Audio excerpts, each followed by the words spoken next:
आज चाहिँ म र रिया काङ्गोको ला आउनुहोस् तपाईँलाई पनि लिएर जानेछु। नमस्ते अनि वेलकम टु माई भ्लग।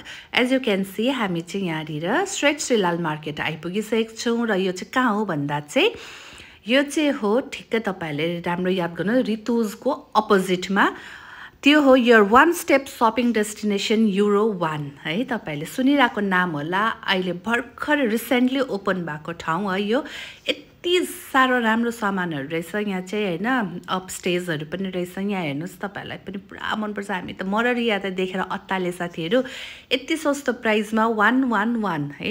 जुनै प्रडक्ट पनि 111मा है। यो प्रडक्टहरू हामीले बाहिर कति महँगोमा किन्छौँ, मिनिसोमा त झन् अब यही सेम प्रडक्टहरू कति महँगोमा छ, तर यहाँ चाहिँ यति साह्रो राम्रो प्रडक्टहरू रहेछ है।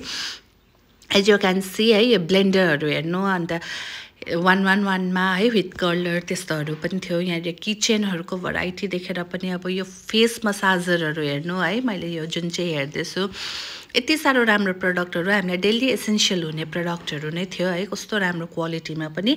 अन्त यहाँ चाहिँ हर सामान नै 111मा थियो, अन्त कतिवटा चाहिँ 211मा पनि थियो है। तर प्रायः सामान नै 111मा। अन्त यो हेर्नु, हामीले बाहिर कस्तो महँगोमा किन्छौँ है हामी। यो मिरर अहिले कस्तो फेमस छ है। यो मिररहरू सबै 111मा थियो। अन्तखेरि यो कोरियन क्लिप्सहरू हेर्नु है, यो उनीहरू सबै यो बोहरू हेर्नु, बो क्लिपहरू यहाँ हेर्नु न, कति क्युट छ है। यो क्लिपहरू सबै सस्तोमा साथीहरू। सो अन्त हामी चाहिँ यति साह्रो अत्ताले है। अन्त यहाँनिर चाहिँ अब हामी फेरि माथिको अर्को स्टेज पनि रहेछ, त्यहाँ पनि गएर हेर्दैछौँ के छ भनेर है। रिया त झन् के कस्तो भयो, त्यो त झन् ज्यादा ओभर एक्साइटेड भएर।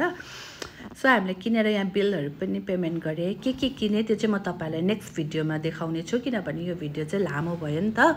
अन्त चाहिँ यो चाहिँ कहाँ छ भन्दाखेरि चाहिँ मोमो गल्लीकै छेउमा छ है। अन्तखेरि तपाईँले देखिरहेको कपहरू पनि पुरा राम्रो है। एकदमै यो चाहिँ अब इजी टु सप है। अन्तखेरि एकदमै बजेट फ्रेन्डली प्राइसमा छ यहाँनिर चाहिँ। अब तपाईँहरू पनि मार्केट गएको बेलामा यहाँनिर भिजिट गर्नुहोस्, तपाईँहरूलाई पनि मनपर्छ है। अन्त चाहिँ हामीले चाहिँ यति सबै किनेर यहाँनिर बिलिङहरू गरेर चाहिँ किने। यहाँनिर ठिक्क लेखेको पनि छ स्मार्ट डिल 1 प्राइस भनेर है। सो हामीले होइन यति एक झोला बोकेर चाहिँ हामी फर्क्यौँ। Bye bye, see you next video. मन पऱ्यो भने do like, share and comment. Thank you.